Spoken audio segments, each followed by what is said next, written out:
मित्रों, युद्ध वीरता का प्रमाण है। युद्ध अस्त्र शस्त्रों से नहीं जीता जा सकता, बल्कि वीरता, साहस और शौर्य से जीता जा सकता है। 5 पांडवों में अर्जुन की वीरता थी, भीम का बल था, युधिष्ठिर की युद्ध नीतियां थी और नकुल और सहदेव की बुद्धि थी। लेकिन यह सब गुण कौरवों में भी थे। कौरवों के पास कर्ण जैसे ताकतवर तीरंदाज थे, भीष्म पितामह जैसे सबसे बड़ी उम्र के योद्धा थे, द्रोणाचार्य की चालाक युद्ध नीतियां थी, अश्वत्थामा की निडरता थी, दुर्योधन की ताकत थी। लेकिन फिर भी पांडव युद्ध जीत गए थे। लेकिन क्या पांडव सच में जीत के हकदार थे? क्योंकि अपनी पत्नी को दांव पर लगाना कोई भी धर्म तो नहीं है। ऐसे तर्क बहुत से लोग पांडवों को लेकर देते हैं और कहते हैं कि पांडव जीत के हकदार नहीं थे। लेकिन क्या यह बात बिल्कुल सच है? तो चलिए मिलकर जानते हैं कि पांडव जीत के हकदार थे या नहीं। महाभारत एक ऐसा युद्ध था जो धर्म और अधर्म के बीच लड़ा गया था। यह बात सर्वमाननीय तथा प्रमाणित है कि पांडव ही धर्म के पक्ष में थे, जबकि कौरव अधर्म के पक्ष में थे।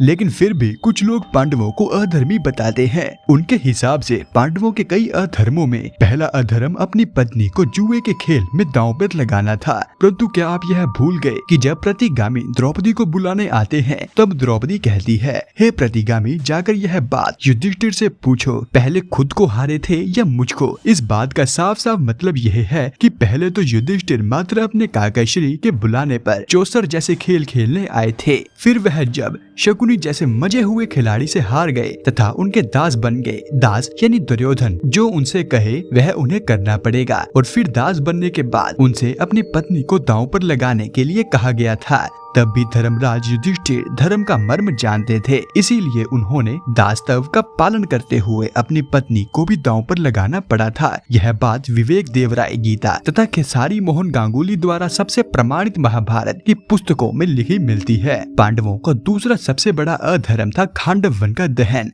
पांडवों ने खांडव वन का दहन किया था, जिसमें बहुत से पशु पक्षी मारे गए थे। ठीक है, इस बात पर मैं भी आपसे सहमत हूँ, किंतु आप इसकी वजह जानते हैं? दरअसल अग्निदेव को खांडव वन अपने में समाहित करने की इच्छा हो रही थी। अग्नि 5 निराकार ब्रह्मा में से एक है, इसीलिए उनको खांडव वन अपने में समाहित करने की इच्छा हुई तथा वह ब्राह्मण का वेश बनाकर अर्जुन के पास दक्षिणा मांगने पहुँच गए। क्योंकि खांडव वन में नागों का वास था, इसीलिए ऐसा नागराज वासुकी इंद्र ने वरदान दिया था कि उसके खांडव वन को जलाने की जो कोई भी चेष्टा करेगा उसे इंद्र आदि देवताओं से युद्ध करना होगा। और खांडव वन दहन के उस युद्ध में श्री कृष्ण तथा अर्जुन ने अकेले ही समस्त देवताओं की सेना को परास्त कर दिया था। अगर अर्जुन ब्राह्मण रूपी अग्निदेव की बात अस्वीकार कर देते तो यह धर्म के विरुद्ध होता। तीसरे तर्क में कुछ विद्वान द्रोणाचार्य तथा सूर्य पुत्र कर्ण की मृत्यु को अधर्म मानते हैं। अगर आप गुरु द्रोण की मौत की बात कर रहे हैं तो आपको अभिमन्यु की मृत्यु भी याद ही होगी।